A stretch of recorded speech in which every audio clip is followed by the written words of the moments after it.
ഇന്നത്തെ മന്ത്രിസഭാ യോഗം സുപ്രധാനമായ ഒരു തീരുമാനമെടുത്തു. ഭരണ പരിഷ്കാരങ്ങളുടെ ഭാഗമായി പദ്ധതികൾ വൈകുന്നത് നിരവധി വർഷങ്ങളായി സംസ്ഥാന ഖജനാവിൽ നിന്ന് കോടിക്കണക്കിന് രൂപ നഷ്ടപ്പെടുന്ന ലീക്കേജ് ഉണ്ടാകുന്ന സ്ഥിതിയിലേക്ക് മാറുകയാണ്. അതുകൊണ്ട് പൊതുഭരണ വകുപ്പിൻ്റെ നേതൃത്വത്തിൽ 5 പരിഷ്കാരങ്ങൾ ഭരണനിർവഹണവുമായി ബന്ധപ്പെട്ട ഒരു ഡിജിറ്റൽ ഇൻഫ്രാസ്ട്രക്ചർ രൂപീകരിക്കുന്നതിന് 5 കാര്യങ്ങൾ തീരുമാനമെടുത്തിട്ടുണ്ട്. ഒന്ന്, ഒരു special asset management platform for administration, tracking and harmonisation portal. ഒരു അസറ്റ് മാനേജ്മെൻറ്റ് പ്ലാറ്റ്ഫോമാണ്.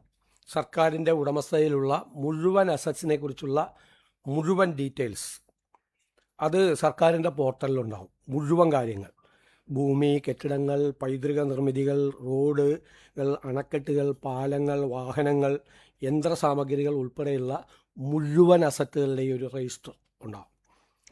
2, പ്ലാൻ സ്പേസ് 2, അതൊരു പ്രോജക്റ്റ് രജിസ്റ്ററാണ്.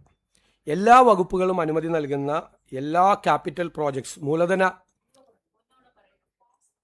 ആദ്യത്തെ കാര്യം plan space 2.0, plan space project രജിസ്റ്ററാണ്. പ്ലാൻ അതായത് എല്ലാ വകുപ്പുകളും അനുമതി നൽകുന്ന എല്ലാ മൂലധന പദ്ധതികൾ, അതായത് ക്യാപിറ്റൽ പ്രോജക്ട്സ്, അതെല്ലാം ജിയോ ടാഗ് ചെയ്യും. അതിന് ഒരു GIS അധിഷ്ഠിത പ്രോജക്റ്റ് രജിസ്റ്റർ മൊഡ്യൂൾ ഉൾപ്പെടുത്തി നിലവിലുള്ള പ്ലാൻ സ്പേസ് 2 പ്ലാറ്റ്ഫോം വിപുലീകരിക്കാനാണ് ലക്ഷ്യമിടുന്നത്. നിലവിൽ 1900-ലധികം, ഏകദേശം 2000-ഓളം പ്ലാൻ പദ്ധതികളുടെ സാമ്പത്തികവും ഭൗതികവുമായ പുരോഗതി ഇതിപ്പോൾ ട്രാക്ക് ചെയ്യുന്നുണ്ടെങ്കിലും ഇതിൽ ജിയോ മാപ്പിംഗ് സംവിധാനമില്ല. പോർട്ടലിൻ്റെ സിംഗിൾ മാപ്പ് ലെയറിൽ പദ്ധതി നടപ്പാക്കുന്ന സ്ഥലം, കോർഡിനേറ്റുകൾ, നടപ്പിലാക്കുന്ന ഏജൻസികൾ, ഇത് ചെയ്യുന്നത്, അനുമതി നൽകുന്ന അധികാരികൾ, ഫണ്ടിൻ്റെ സോഴ്സസ്, നിർമ്മാണ ഘട്ടങ്ങൾ, ഇതെല്ലാം ഈ പ്രോജക്റ്റ് രജിസ്റ്ററിലൂടെ എല്ലാ പ്രോജക്റ്റുകളും ട്രാക്ക് ചെയ്യാൻ വേണ്ടിയിട്ടുള്ള സംവിധാനമാണ്. 3, ഗവൺമെൻറ് സ്ഥാപനങ്ങളുടെ സമഗ്രമായ ഒരു രജിസ്ട്രി, ഒരു അസറ്റ് രജിസ്റ്റർ. 591 ഇൻസ്റ്റിറ്റ്യൂഷൻസ് ഉണ്ട് സർക്കാരിൻ്റെ കീഴിൽ. ഏകദേശം 19,000 കോടിയോളം രൂപയാണ് ഇതിൻ്റെ സാലറി ആയിട്ട് പോകുന്നത്. പലതും പല കാലത്ത് രൂപീകരിച്ച സ്ഥാപനങ്ങളാണ്. ആ ഉദ്ദേശ ലക്ഷ്യങ്ങൾ കഴിഞ്ഞിട്ടും പല രീതിയിൽ അത് തുടരുകയാണ്. പല സ്ഥാപനങ്ങളും പലരും ഡെപ്യൂട്ടേഷനിലൊക്കെ പോവുകയാണ് പല ഡിപ്പാർട്ട്മെൻറ്റുകളിൽ നിന്നും. അതെല്ലാം നമ്മളിന്ന് സമഗ്രമാക്കും. അത് ഒരേ സ്വഭാവമുള്ള ധാരാളം സ്ഥാപനങ്ങളുണ്ട്.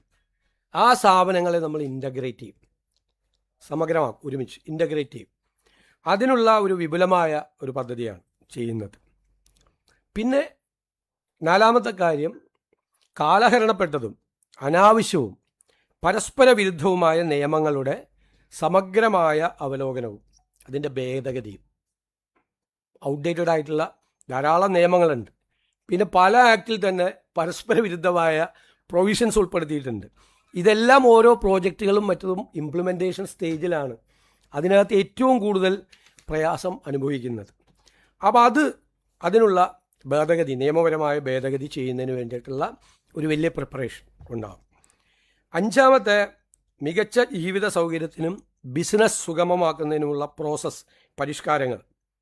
അതായത് ബിസിനസ്സുകൾ ആയിട്ട് വരുന്നവരൊക്കെ കേരള സർക്കാരുമായി നടത്തുന്ന ഇടപെടലുകളെ ലളിതമാക്കുന്നതിനായിട്ട് നിയമങ്ങൾ, ചട്ടങ്ങൾ എന്നിവ ആധുനികവൽക്കരിക്കുന്നതിന് വേണ്ടിയിട്ടുള്ള സംസ്ഥാനതല പ്രോസസ് റീ എഞ്ചിനീയറിംഗ് പരിപാടിയാണ്.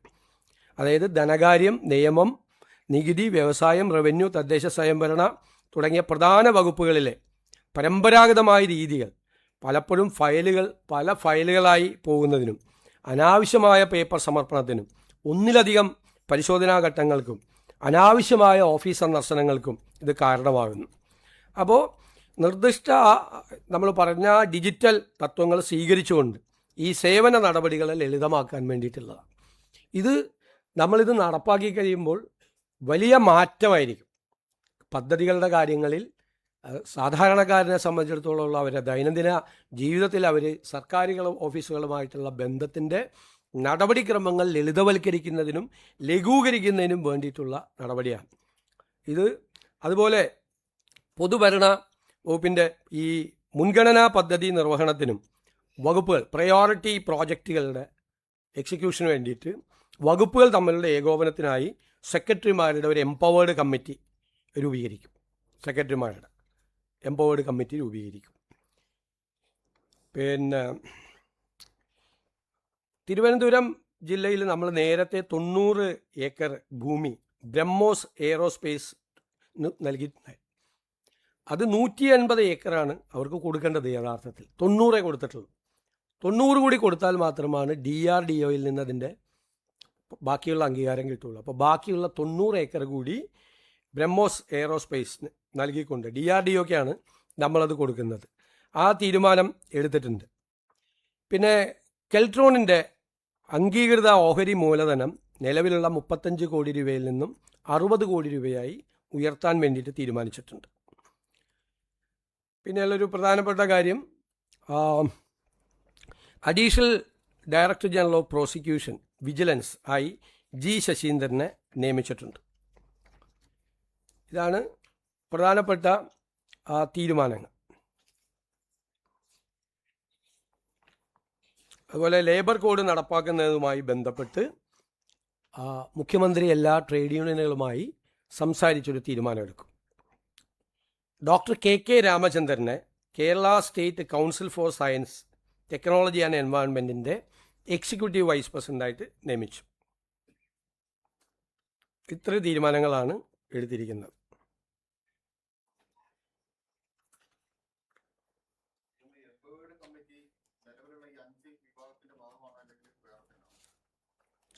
അത് വേറെ ഒരു രണ്ടാമത്തെ തീരുമാനം.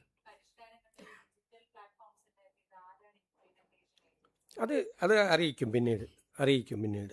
അതിൽ നമുക്ക് സംസ്ഥാനത്തുള്ള ഏജൻസികളെ ഏതെല്ലാം തരത്തിൽ ഫലപ്രദമായി ഉപയോഗിക്കാൻ പറ്റും ആ ഏജൻസികൾ ഉപയോഗിക്കും. കാരണം നമ്മുടെ ഡേറ്റാ സെക്യൂരിറ്റിയൊക്കെ വളരെ പ്രധാനപ്പെട്ട കാര്യമാണ്. ഇപ്പം നമ്മൾ പോർട്ടൽ ചെയ്തിരിക്കുന്നത് ഡിജിറ്റൽ യൂണിവേഴ്സിറ്റിയാണ് ചെയ്തിരിക്കുന്നത്. പോർട്ടൽ 100 ഡേയ്സിൻ്റെ പ്രോജക്റ്റ് ചെയ്തിരിക്കുന്ന ഡിജിറ്റൽ യൂണിവേഴ്സിറ്റിയാണ് പോർട്ടൽ. കേരളത്തിൽ തന്നെയുള്ള ഏജൻസിയാണ്. അവരുടെ പരിമിതിക്ക് അപ്പുറം വന്നാൽ മാത്രമാണ് മറ്റ് ഏജൻസികളെ, സംസ്ഥാനത്തുള്ള ഏജൻസികളെ തന്നെ ഫലപ്രദമായി ഉപയോഗിക്കും. അതിൻ്റെ പരിധിക്ക് അപ്പുറത്ത് വരുവാണെങ്കിൽ മാത്രമാണ് മറ്റ് ഏജൻസികളെക്കുറിച്ച് നമ്മൾ ആലോചിക്കുക.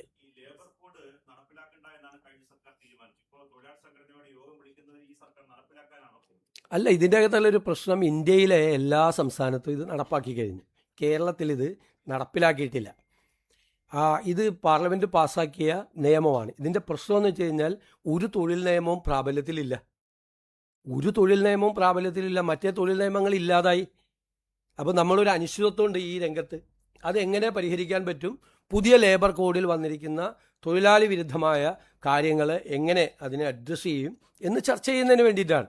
നടപ്പാക്കില്ല എന്ന് പറയാൻ എളുപ്പമാണ്, പക്ഷേ ഒരു തൊഴിൽ നിയമവും പ്രാബല്യത്തിലില്ലാത്ത സ്ഥിതി വരും. നേരത്തെ തൊഴിൽ നിയമങ്ങളെല്ലാം ഇല്ലാതായി. ഗവൺമെൻറ്റിൻ്റെ മുമ്പിലുള്ള പ്രശ്നം മനസ്സിലായല്ലോ. നേരത്തെ ഒരു തൊഴിൽ നിയമവും ഇല്ല. ഒരു തൊഴിൽ നിയമവും ഇല്ലാതെ ഈ തൊഴിലാളികളെ പ്രൊട്ടക്റ്റ് ചെയ്യാൻ പറ്റുമോ? ഇതിൻ്റെ അകത്തുള്ള എല്ലാ കാര്യങ്ങളോടും അല്ല എതിർപ്പ്. 3-4 പ്രധാനപ്പെട്ട പോയിന്റുകളാണ് എതിർപ്പ്. ഞങ്ങളും പാർട്ടി എന്നുള്ള നിലയിൽ ലേബർ കോഡിനെ പാർലമെൻറ്റിൽ ഞങ്ങൾ എതിർത്തതാണ്. പക്ഷേ ഏതെങ്കിലും തൊഴിൽ നിയമം സംസ്ഥാനത്ത് ഇല്ലാതിരിക്കുന്ന ഒരു സാഹചര്യം വരാൻ പറ്റുമോ? തൊഴിലാളികൾക്ക് പ്രൊട്ടക്ഷൻ ഇല്ല. അപ്പോൾ അങ്ങനത്തെ ഒരു അനിശ്ചിതത്വം നിലനിൽക്കുകയാണ്. അതിനൊരു പരിഹാരം ഉണ്ടാകണ്ടേ? അതാണ്.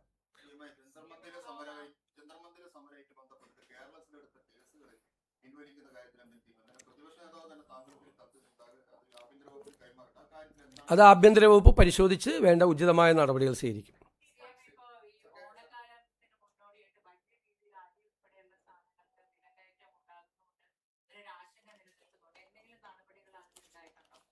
തീർച്ചയായിട്ടും വിലക്കയറ്റം നിയന്ത്രിക്കുന്നതിന് വേണ്ടിയിട്ടുള്ള സജീവമായ ഇടപെടലുകൾ സംസ്ഥാന സർക്കാർ നടത്തുന്നുണ്ട്. സർക്കാരിൻ്റെ 2 മാസത്തെ പ്രവർത്തന കാലയളവിൽ 448 കോടി രൂപ ഇപ്പം തന്നെ വകുപ്പിനായി അനുവദിച്ചു. വിപണി ഇടപെടലിനായി 273 കോടി രൂപയും, അതായത് സൗജന്യ കിറ്റ് ഉൾപ്പെടെ, നെല്ല് സംഭരണ ബോണസായി 154 കോടി രൂപയും, ഗതാഗത ചാർജ് ഇനത്തിൽ 20 കോടി രൂപയും കൊടുക്കും. ഓണക്കാലത്തെ മുന്നൊരുക്കങ്ങളൊക്കെ അന്തിമഘട്ടത്തിലാണ്. മഞ്ഞ കാർഡ് ഉടമകൾക്കും ക്ഷേമ സ്ഥാപനങ്ങളിലെ അന്തേവാസികൾക്കുമായി 6 ലക്ഷത്തിലധികം സൗജന്യ ഓണക്കിറ്റുകൾ വിതരണം ചെയ്യും. ഇതിനായി പണം അനുവദിച്ചിട്ടുണ്ട്. 854 രൂപ ചെലവ് വരുന്ന 16 ഇനങ്ങൾ അടങ്ങിയ കിറ്റുകളുടെ വിതരണം ഓഗസ്റ്റ് 10 മുതൽ 20 വരെ നടപ്പാക്കും. വിപണിയിലെ അരി വിലക്കയറ്റം നിയന്ത്രിക്കാൻ 1,65,932 മെട്രിക് ടൺ അരിയും 24,506 മെട്രിക് ടൺ ഗോതമ്പും ലഭ്യമാക്കും. മുൻഗണനേതര വിഭാഗത്തിലെ നീല കാർഡുകാർക്ക് 10 രൂപ 90 പൈസ നിരക്കിൽ 3 കിലോ അരിയും 8 രൂപ 70 പൈസ നിരക്കിൽ 2 കിലോ ഗോതമ്പും സ്പെഷ്യൽ ആനുകൂല്യമായി വിതരണം ചെയ്യും. പിന്നെ വിപണി ഇടപെടലിൻ്റെ ഭാഗമായി തിരുവനന്തപുരം, എറണാകുളം, കോഴിക്കോട് ജില്ലകളിൽ ഓഗസ്റ്റ് 8 മുതൽ 25 വരെ ഓണം മെഗാ ട്രേഡ് ഫെയറുകൾ ഉണ്ടാകും. മറ്റ് 11 ജില്ലകളിൽ ഓഗസ്റ്റ് 16 മുതൽ 25 വരെ ഓണം ജില്ലാ ഫെയറുകളും 126 നിയമസഭാ മണ്ഡലങ്ങളിൽ ഓണം മാർക്കറ്റുകളും സംഘടിപ്പിക്കും. അപ്പോൾ വിപണിയിലെ വിലക്കയറ്റം ഇടപെടാൻ വേണ്ടി ജാഗ്രതയോടുകൂടി സർക്കാർ പ്രവർത്തിക്കുന്നുണ്ട്.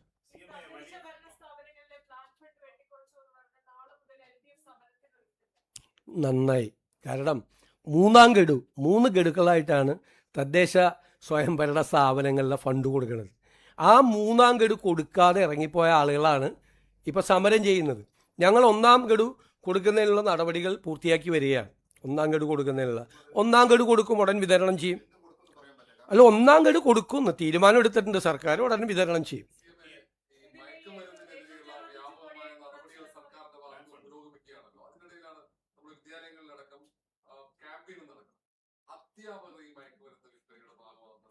വളരെ ഗൗരവമുള്ള ഇതാണ് കിട്ടിയിരിക്കുന്നത്. 3 അധ്യാപകരെ അറസ്റ്റിലാണ്.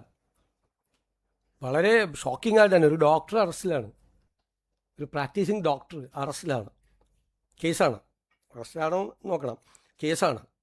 വലിയ ഷോക്കിംഗ് ആയിട്ടുള്ള കാര്യമാണ്. അധ്യാപികമാർ കൂടി ഇതിൽ ഉൾപ്പെട്ടിട്ടുണ്ടെന്ന് പറയുന്നത് എത്രമാത്രം ഈ ലഹരി മരുന്ന് വ്യാപിപ്പിച്ചിട്ടുണ്ടെന്നും അതിൻ്റെ നെറ്റ്വർക്ക് എത്ര വലുതാണെന്നുള്ളതിൻ്റെ ഒരു വലിയ ഇതാണ് റിയാക്ഷൻ. അപ്പോൾ തൂഫാൻ നടക്കുന്നത് കൊണ്ടാണ് അതിശക്തമായി കർശനമായി ആ പദ്ധതി സർക്കാർ നടപ്പാക്കുകയാണ്. നമ്മളൊരു പ്രയോറിറ്റി പ്രോഗ്രാമാണ് തൂഫാൻ എന്ന് പറഞ്ഞാൽ ഗവൺമെൻറ്റിൻ്റെ.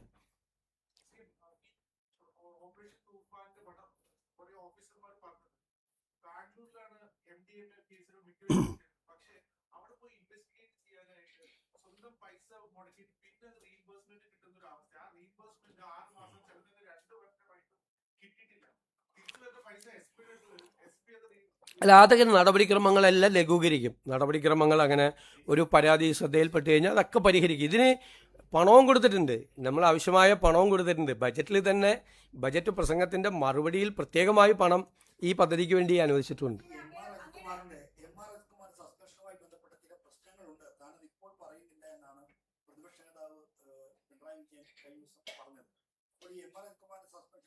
നടപടിക്രമങ്ങൾ പാലിച്ചല്ല എന്ന വിമർശനമാണ് അദ്ദേഹം മുന്നോട്ട് വെക്കുന്നത്. അദ്ദേഹം എന്താണെന്ന് പറയുന്നില്ല. അപ്പോൾ എന്താണ് സർക്കാർ ഇക്കാര്യത്തിൽ പറയാൻ? മാത്രമല്ല, ഈ DGPയുടെ പുതിയ പ്രൊമോഷന്റെ തീരുമാനം എന്തെങ്കിലും?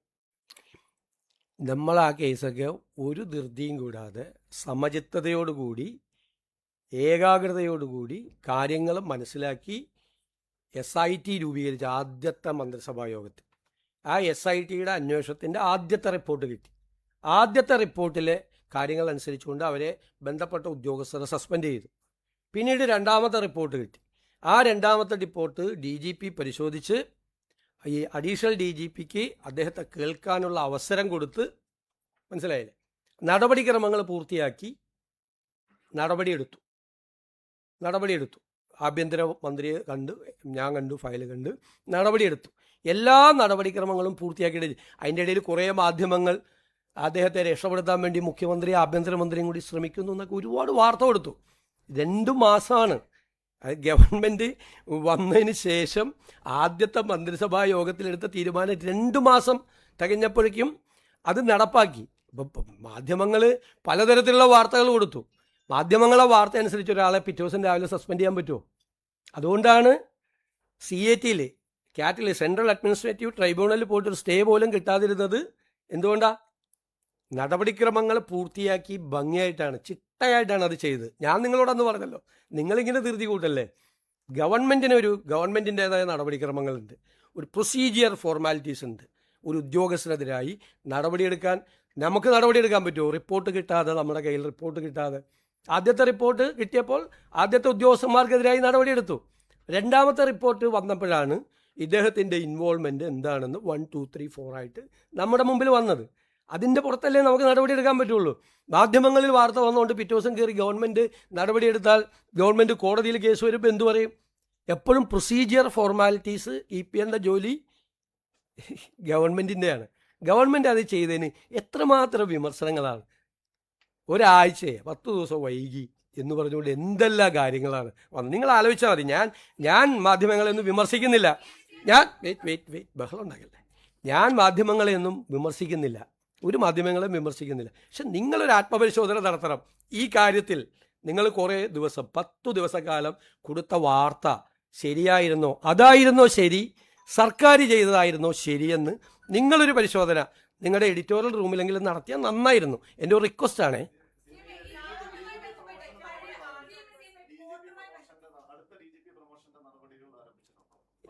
അതൊക്കെ ആസ് യൂഷ്വൽ അതൊക്കെ നടക്കും. നടത്തി കഴിയുമ്പോൾ നിങ്ങൾ അറിയിക്കും.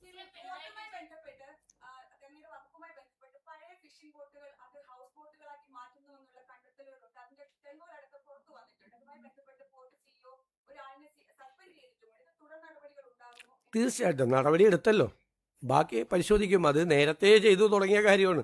ഈ ഗവൺമെൻറ് വന്നതിന് ശേഷം ചെയ്ത കാര്യമല്ല, നേരത്തെ ചെയ്ത കാര്യമാണ്. അപ്പോൾ അത് ശ്രദ്ധയിൽപ്പെട്ടപ്പോൾ അത് അന്വേഷിച്ച് നടപടിയെടുത്തു. ബാക്കിയുള്ള തുടരന്വേഷണം ആസ് യൂഷ്വൽ നടക്കും.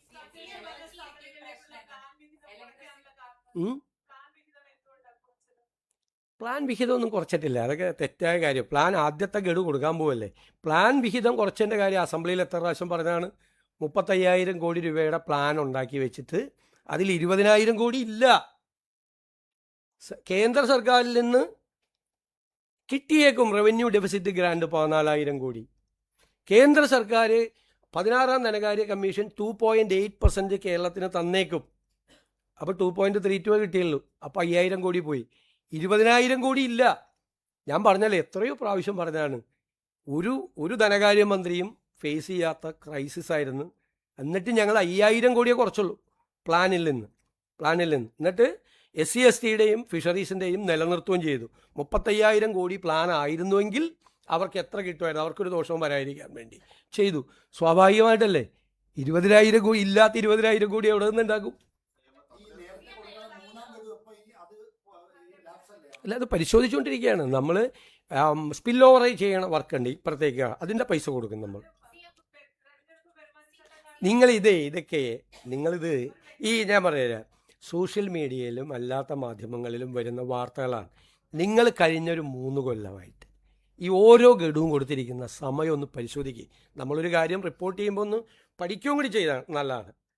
കഴിഞ്ഞ 2-3 വർഷം, ഞാൻ എന്നോട് റിക്വസ്റ്റാണ്, 2-3 വർഷങ്ങളിൽ ഇത് ആദ്യം ഒരു ഫിനാൻഷ്യൽ ഇയർ തുടങ്ങുമ്പോൾ കൊടുക്കേണ്ടത് എപ്പോഴാണ് കൊടുത്തത്? ഡിസംബറിൽ കൊടുക്കേണ്ടത് എന്നാ കൊടുത്തത്? ഡിസംബറിൽ കൊടുക്കേണ്ടത് 3ാം ഗഡുവാണ്. ആ 3ാം ഗഡു കൊടുത്തു കഴിഞ്ഞാലുള്ള മാർച്ച് 31 ഫിനാൻഷ്യൽ ഇയർ തീരുകയാണ്. ഇത് കൊടുക്കുകയാണ്. മനസ്സിലായേ? നമ്മൾ കൊടുക്കുക, നമ്മുടെ ഗവൺമെൻറ് വന്നാണ്. ഇത് നമ്മൾ പരിശോധിക്കണം. അതായത് 16ാം ധനകാര്യ കമ്മീഷൻ ഒരു പ്രശ്നം കൂടി ഉണ്ടാക്കിയിട്ടുണ്ട്. അതുകൊണ്ട് നിങ്ങൾ മനസ്സിലാക്കിയോ, കേരളത്തിൽ റൂറൽ ഏരിയ കുറവാക്കിയിട്ടാണ് കാണിച്ചിരിക്കുന്നത്. 300 കോടിയാണ് റൂറൽ ഏരിയയ്ക്ക് കൊടുത്തിരിക്കുന്നത്. കാരണം കേരളത്തിൽ സെൻസസ് ടൗണുകളുണ്ട്. സെൻസസ് ടൗൺ പലതും പഞ്ചായത്താണ്. ഈ സെൻസസ് അതെല്ലാം അർബൻ ഏരിയയിലേക്ക് കൊടുത്തു. അപ്പോൾ സത്യത്തിൽ റൂറൽ ഏരിയയിലേക്ക് കൊടുക്കാൻ പൈസ ഇല്ല. ഈ കേന്ദ്രത്തിൽ നിന്ന് വരുന്ന ഫണ്ടിനൊരു പ്രശ്നം കൂടിയുണ്ട്. അത് ടൈഡ് ഫണ്ടാണ്, പല നിബന്ധനകളും ഉണ്ട്.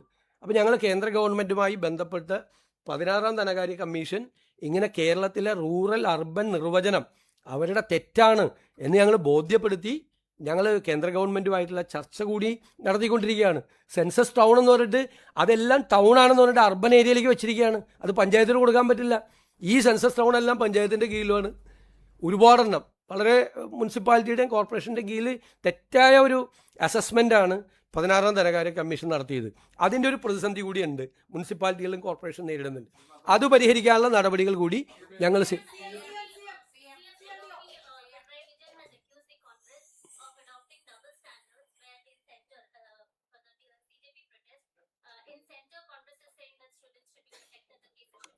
I have already explained.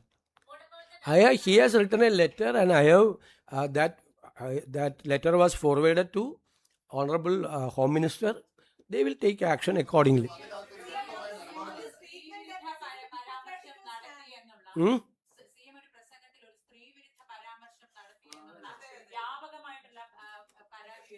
Hmm.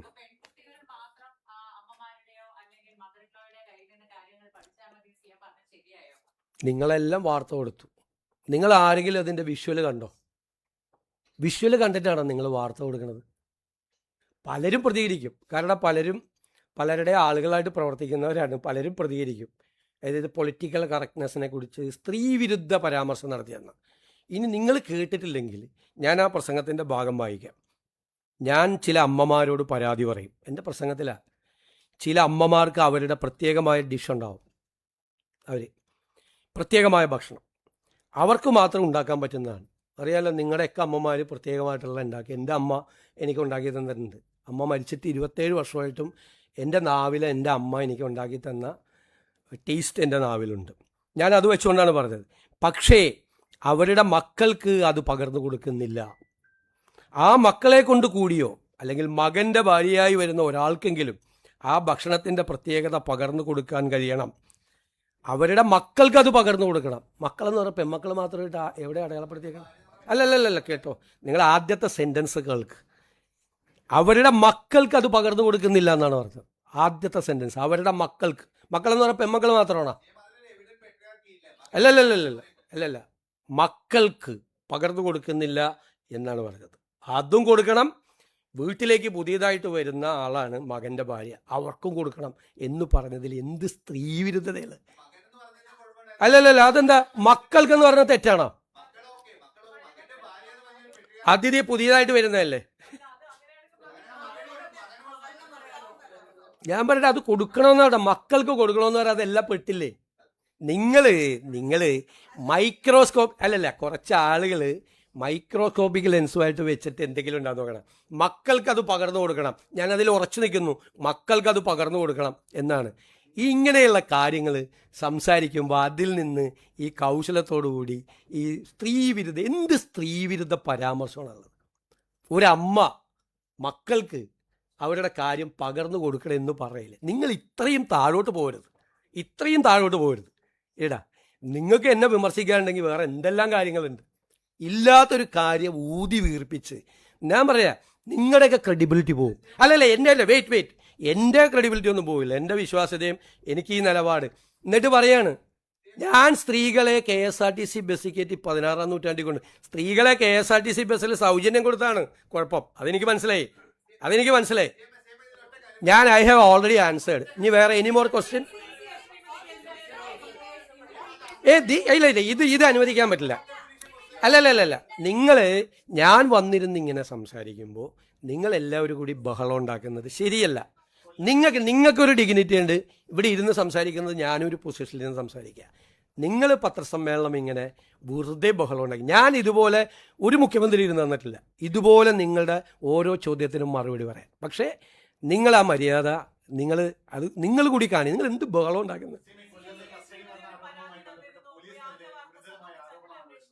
അപ്പം തന്നെ നടപടിയെടുത്തല്ലോ. എനിക്കാണ് കത്തയച്ചത്. അപ്പം തന്നെ ഇമ്മീഡിയറ്റ് ആയിട്ട് തെറ്റായ ഒരു കാര്യമാണ് അവർക്കെതിരെ പ്രചരിപ്പിച്ചത്. അപ്പം തന്നെ നടപടിയെടുക്കാൻ തീരുമാനിച്ചു.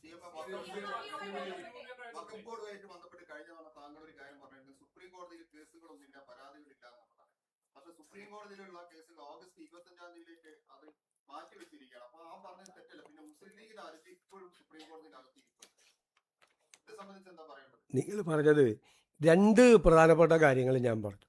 ഒന്ന്, എന്താ പ്രചരിപ്പിച്ചത് പ്രതിപക്ഷ നേതാവ്? ഈ അമുസ്ലിം അംഗങ്ങളെ നിയമിക്കാൻ വേണ്ടി സർക്കാർ ഹൈക്കോടതിയിൽ പറഞ്ഞു. സർക്കാർ എന്താ ഹൈക്കോടതിയിൽ പറഞ്ഞത്? ഇപ്പോൾ വന്ന കേസ് തള്ളിക്കളയണമെന്നാണ് പറഞ്ഞത്. ആണല്ലോ. അതിൻ്റെ അർത്ഥം എന്താ? ഇപ്പോൾ ഉള്ള 4 കേസുകൾ തള്ളിക്കളയണം ഹൈക്കോടതിയിൽ. വഖഫ് ബോർഡ്, അദ്ദേഹം മുഖ്യമന്ത്രിയായിരുന്ന സമയത്ത് നിയമിച്ച വഖഫ് ബോർഡ് നേരെ സുപ്രീം കോടതിയിൽ പോയി. എന്നിട്ട് അവരെ പ്രവർത്തനം ഫ്രീസ് ചെയ്തു ഹൈക്കോടതി. എന്നിട്ട് പറഞ്ഞു സംസ്ഥാന സർക്കാർ കേസ് തള്ളിക്കളയണമെന്ന് ആവശ്യപ്പെട്ടിട്ടും ഹൈക്കോടതി അത് തള്ളിക്കളയാതെ അവരുടെ പ്രവർത്തനം മന്ദീഭവിപ്പിച്ചു എന്ന പ്ലീസ് നോ പറഞ്ഞു, കൃത്യമായിട്ട് പറഞ്ഞു. അപ്പോൾ സംസ്ഥാന സർക്കാർ ഈ കേസ് തള്ളിക്കളയണം എന്ന് ഹൈക്കോടതിയിൽ പറഞ്ഞു വന്ന പിന്നെ എന്താ അതിൻ്റെ അകത്ത് വിവാദം? രണ്ടാമത്തെ കാര്യം ഈ വഖഫ് ബോർഡ് LDF സർക്കാർ വെച്ച വഖഫ് ബോർഡ് അവിടെ പറഞ്ഞെന്താണെന്നറിയോ? ഞങ്ങൾ ചെയ്തോളാം, ഈ 2 പേരെ കൂടി വെച്ചുകൊണ്ട്, അമുസ്ലിങ്ങളായ ആളുകളെ കൂടി വെച്ചുകൊണ്ട് ഞങ്ങളിത് പുനഃസംഘടിപ്പിച്ചു കൊള്ളാം. മൂന്നാമത് പറഞ്ഞൊരു കാര്യം അറിയാമോ? ഇത് പുതിയ സർക്കാർ അത് ചെയ്യാത്തത്, അത് പുതിയ സർക്കാർ വന്നതുകൊണ്ടാണ് അത് ചെയ്യാത്തത്, ഈ 2 അമുസ്ലിങ്ങളെ വെക്കാത്തത് എന്നാണ് വഖഫ് ബോർഡ് പറഞ്ഞത്. അതിൻ്റെ കംപ്ലീറ്റ് ഡീറ്റെയിൽസ് ഉണ്ട്. ഇനി ഇത് കൂടി കേട്ടോ. കഴിഞ്ഞ വഖഫ് ബോർഡിൻ്റെ കാലാവധി കഴിഞ്ഞതെന്നാ 14/12/2024 ഡിസംബർ 24 കഴിഞ്ഞു. സാധാരണഗതിയിൽ കാലാവധി കഴിയും മുമ്പ് തന്നെ ആ പുനഃസംഘടന നടപടി തുടങ്ങും. 4 മാസത്തിനകം ബോർഡ് വരുമെന്ന് 29/11/24 സർക്കാർ ഹൈക്കോടതിയെ അറിയിച്ചിരുന്നു. 24 വർഷത്തിൽ പുതിയ ബോർഡ് അന്ന് രൂപീകരിച്ചിരുന്നെങ്കിൽ അതിൻ്റെ കാലാവധി കഴിയും വരെ അത് നിലനിൽക്കുമായിരുന്നു. സർക്കാർ ചെയ്തതെന്താ? ഈ പുതിയ ഭേദഗതി, വഖഫിലെ ഭേദഗതി വരുന്നത് വരെ കാത്തിരുന്നു. ഭേദഗതി വന്നത് 8/4/2025 4 മാസം.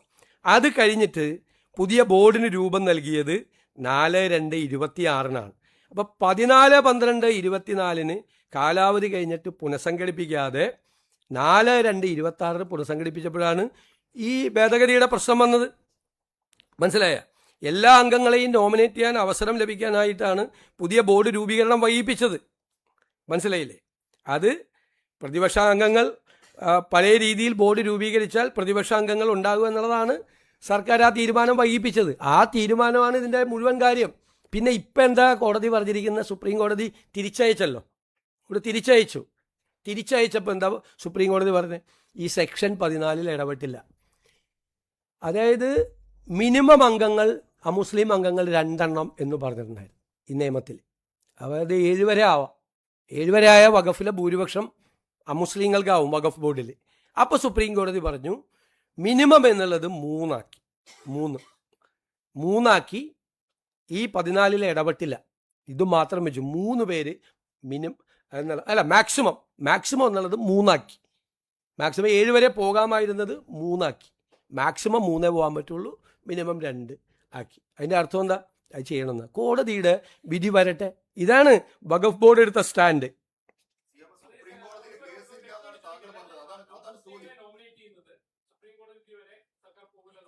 ഞാൻ പറഞ്ഞല്ലോ, കോടതിയുടെ വിധി പുറത്തു വരട്ടെ. കോടതി എന്താണ് സർക്കാരിനോട് ആവശ്യപ്പെടുന്നത്? കോടതി ചർച്ച ചെയ്യല്ലേ, ഈ വിഷയം ചർച്ച ചെയ്യല്ലേ.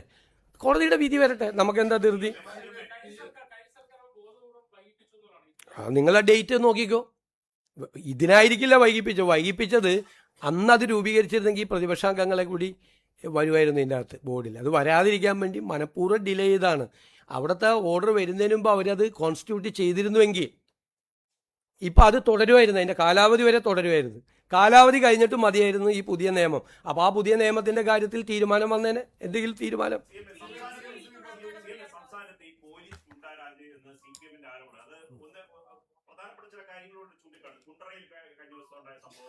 അങ്ങേ കാണാൻ വന്ന ഒരു വൃദ്ധയെ മർദ്ദിച്ചു എന്ന പരാതി പത്തനംതിട്ടയിലെ 3 സംഭവങ്ങൾ തുടർച്ചയുണ്ടാകും. 3 മാസം പോലും തികയുന്നതിന് മുമ്പ് സംസ്ഥാനത്ത് പോലീസിനെതിരെ, ആഭ്യന്തര വകുപ്പിനെതിരെ ഗുരുതരമായ ആരോപണമാണ് പ്രതിപക്ഷം മുന്നോട്ട് വയ്ക്കുന്നത്.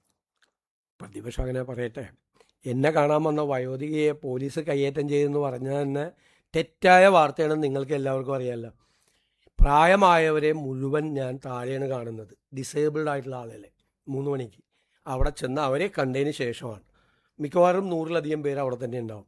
അവരെ കണ്ടതിന് ശേഷമാണ് ഞാൻ മുകളിൽ വന്ന്, ചിലപ്പോൾ പ്രായമായവരല്ലാതെയും ചിലപ്പോൾ കയറി വരും, പ്രായമായവരും ഉണ്ടാവും. ഞാൻ അവരെ ഇവിടെ നിർത്തണ്ടെന്ന് വിചാരിച്ചിട്ടാണ് അവർക്ക് അവിടെ ഇരിക്കാനുള്ള സൗകര്യം. കാരണം ഡിസേബിൾഡ് ആയിട്ടുള്ള ആളുകളൊക്കെ വന്ന് ഈ വരാന്തയിൽ നിൽക്കുമ്പോൾ ഉള്ള വിഷമം കൊണ്ടാണ് താഴെ അത് ഓപ്പൺ ചെയ്ത് ഡിസേബിൾഡ് ആയിട്ടുള്ള ആളുകൾക്കും പ്രായമായ ആളുകൾക്കും ഇരിക്കാൻ സൗകര്യം കൊടുത്തത്. ഈ വയോധിക വീണ്ടും വന്ന് ബഹളം ഉണ്ടാക്കി. അവർക്ക് ഒരു കേസ് കൊടുത്തിട്ടുണ്ടായിരുന്നു, ആ കേസ് കോടതിയിലാണ്. എന്നെ വന്ന് കണ്ടിരുന്നു, നമുക്ക് ചെയ്യാൻ പരിമിതികളുണ്ട്, കേസ് കോടതിയിലാണ് ആൾക്ക്. അപ്പം അവർ താഴെ വന്ന് ഭയങ്കരമായി ബഹളം ഉണ്ടാക്കിയപ്പോൾ അവരെ പോകാൻ നിർബന്ധിച്ചിട്ട് അവർ പോയില്ല. അന്ന് അവരെ പോലീസ് കൊണ്ടുപോയി ഇവരെ മകളെ വിളിച്ചു, അപ്പോൾ മകള് വന്നില്ല കൊണ്ടുപോകാൻ. എന്നിട്ട് പോലീസ് ജീപ്പിൽ കയറില്ല എന്ന് പറഞ്ഞിട്ട് ഒരു ഓട്ടോറിക്ഷയിൽ കയറ്റി റെയിൽവേ സ്റ്റേഷനിൽ കൊണ്ടുപോയി ടിക്കറ്റ് എടുത്തിട്ട് അവരെ യാത്രയാക്കിയത്. ഇതാണ് സംഭവം. തെറ്റായ വാർത്തയാണ്. അല്ല, അത് അവർ പരാതി കൊടുത്താൽ എന്ത് ചെയ്യാൻ പറ്റും? അവർ തെറ്റായ പരാതിയാണ് കൊടുത്തത്. ഞാൻ അവർക്ക് എന്താണ് ഞാൻ പറഞ്ഞത്, അവർക്ക് നിങ്ങളൊന്ന് അന്വേഷിച്ചാൽ, നിങ്ങൾ അന്വേഷിക്കുകയും കൂടി വേണമല്ലോ. നിങ്ങൾ അന്വേഷിച്ചപ്പോൾ എന്താണെന്ന് കാര്യം നിങ്ങൾക്ക് മനസ്സിലായല്ലോ. ഞാൻ പറയില്ല, ഞാൻ പറയണത് ശരിയല്ല. എന്താണ് കാര്യമെന്ന് നിങ്ങൾക്ക് മനസ്സിലായല്ലോ. എന്താ കാര്യമാണെന്ന്. അല്ല, രണ്ടാമത്തെ കാര്യം ഈ ഒരു കുണ്ടറയിലെ കസ്റ്റഡി മരണ ആരോപണം ജൂൺ 16 ഒരു ആൺകുട്ടിയെ കാണാതായ പരാതിയിലാണ് കസ്റ്റഡിയിലെടുത്തത്. 17 വിട്ടയച്ചു. സംഭവം നടന്നു 13 ദിവസത്തിന് ശേഷം ജൂലൈ 2 സിയാദിന് നാട്ടുകാരനായ ഒരു യുവാവിൽ നിന്നും മർദ്ദനമേൽക്കുകയും ആശുപത്രിയിൽ പ്രവേശിപ്പിക്കുകയും ചെയ്തു. കുണ്ടറയിലെ കേസ് 13 ദിവസത്തിന് ശേഷം പോലീസ് വിട്ടയച്ച് 13 ദിവസത്തിന് ശേഷം ഒരാൾ മർദ്ദിച്ചു. ജൂലൈ 25 അതായത് ആളെ വിട്ടയച്ചത് 17-ാം തീയതിയാണ്, ജൂൺ 17-ാം തീയതി. ഒരു മാസവും കഴിഞ്ഞ് ജൂലൈ 25-ാം തീയതി തിരുവനന്തപുരം മെഡിക്കൽ കോളേജ് ആശുപത്രിയിൽ വെച്ച് ചികിത്സയിരിക്കെ മരിച്ചു. പോസ്റ്റ്മോർട്ടം മെഡിക്കൽ റിപ്പോർട്ട് സിയാദിൻ്റെ മരണം ഹെപ്പറ്റൈറ്റിസ് രോഗബാധ മൂലമാണെന്ന് പോസ്റ്റ്മോർട്ടം റിപ്പോർട്ടിൽ പറഞ്ഞിട്ടുണ്ട്. സംഭവത്തിൽ ആഭ്യന്തര മന്ത്രാലയം DGPയോട് റിപ്പോർട്ട് തേടിയിട്ടുണ്ട്. പിതാവിൻ്റെ സഹോദരൻ നൽകിയ മൊഴിയുടെയും ജൂലൈ 2 സംഭവങ്ങളുടെയും അടിസ്ഥാനത്തിൽ ജില്ലാ ക്രൈംബ്രാഞ്ച് വിശദമായ അന്വേഷണം നടത്തും. റിപ്പോർട്ട് വന്ന ശേഷം തുടർ നടപടികൾ സ്വീകരിക്കും.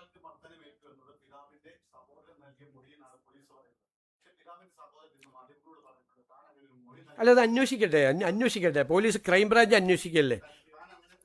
അന്വേഷിക്കട്ടെ. ക്രൈംബ്രാഞ്ചിനെ ഏൽപ്പിച്ചിരിക്കുകയാണ് അന്വേഷണം. നിങ്ങൾ പറഞ്ഞല്ലോ ഇത്രയും ഗ്യാപ്പുണ്ട്, എന്നിട്ടും അത് അന്വേഷണം നടത്താതെ തള്ളിക്കളയല്ല ചെയ്ത്. അന്വേഷണം നടത്തുകയാണ്. ഒരു സംഭവം ഉണ്ടായാൽ അന്വേഷിക്കണം.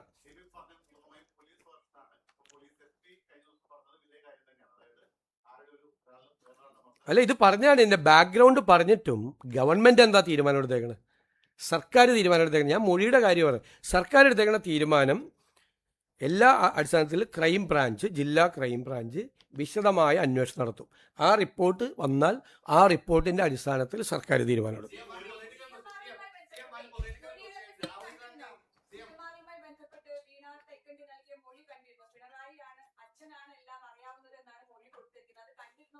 അത് കേസ് അന്വേഷണം നടക്കുമല്ലേ. നിങ്ങൾ ചോദിക്കാത്തൊരു ചോദ്യമുണ്ട്. CPMൻ്റെ കേന്ദ്ര കമ്മിറ്റി ആ റിപ്പോർട്ടിൽ പാർട്ടി അതിൻ്റെ മതേതര നിലപാട് കളഞ്ഞു കുളിച്ചു എന്നാണ് റിപ്പോർട്ട്. അപ്പം ഞങ്ങളുടെ ആരോപണം, പ്രതിപക്ഷം അന്നായിരുന്നപ്പോൾ ഞങ്ങൾ അന്നത്തെ സർക്കാരിനെതിരായിട്ടുള്ള ഞങ്ങളുടെ ആരോപണം CPM കേന്ദ്ര കമ്മിറ്റി അടിവരയിട്ട് ശരിവെച്ചിരിക്കുന്നു. എന്താ ചെയ്തത്? ഞാൻ വിമർശിച്ചാണ് മുഖ്യമന്ത്രി UP മുഖ്യമന്ത്രി യോഗി ആദിത്യനാഥിൻ്റെ കത്ത് ആഗോള അയ്യപ്പ സംഗമത്തിന് വായിക്കുകയാണ്. ആരെ സന്തോഷിപ്പിക്കാൻ വേണ്ടി ചെയ്തത്? എന്ത് പ്രസക്തിയാണ് UP മുഖ്യമന്ത്രിയുടെ കത്ത് ആഗോള അയ്യപ്പ സംഗമത്തിന് ശബരിമലയിൽ വായിക്കേണ്ടത്? എന്താ റെലവൻസ്?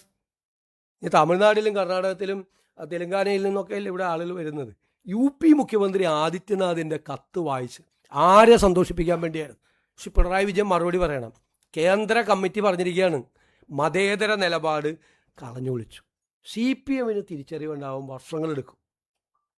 വർഷങ്ങൾ ഇനിയും ഒരുപാട് കാര്യങ്ങൾ മനസ്സിലായില്ലേ.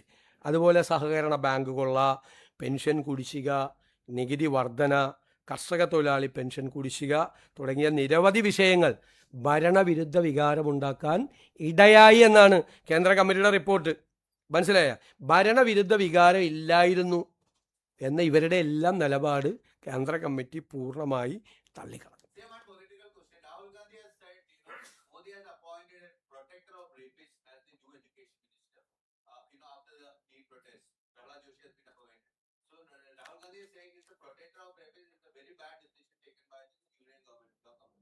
Yes, Rahul Gandhi is our leader. We are supporting the statements made by Rahul ji. ശ്രീയെ സംബന്ധിച്ച് കഴിഞ്ഞതിന്റെ മുൻപിലത്തെ ക്യാബിനറ്റിൽ തന്നെ വരുമെന്ന് പറഞ്ഞു. കഴിഞ്ഞ ക്യാബിനറ്റ് കഴിഞ്ഞ് വന്നില്ല. ഇപ്പൊ ഇന്നത്തെ ക്യാബിനറ്റ് വന്നിട്ടുണ്ട്. എന്താണ് അല്ല, ആരാണ് പറഞ്ഞത് കഴിഞ്ഞ ക്യാബിനറ്റിൽ വരുമെന്ന്? ഇല്ല, നിങ്ങൾ വാർത്ത കൊടുക്കുകയാണ്. അത് വരുമെന്ന് ക്യാബിനറ്റിൽ ആ റിപ്പോർട്ട് വരുമ്പോൾ ക്യാബിനറ്റ് പരിശോധിക്കും. വരട്ടെ, വരുമ്പോൾ പരിശോധിക്കും.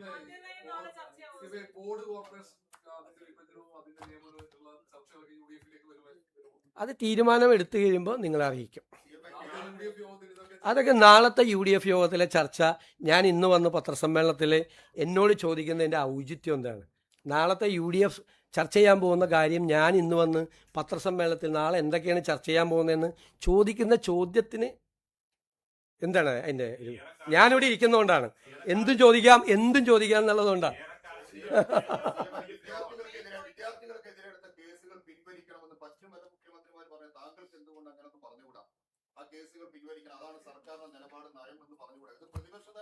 ഒരു ചോദ്യം 3 പ്രാവശ്യം ചോദിക്കണ്ട.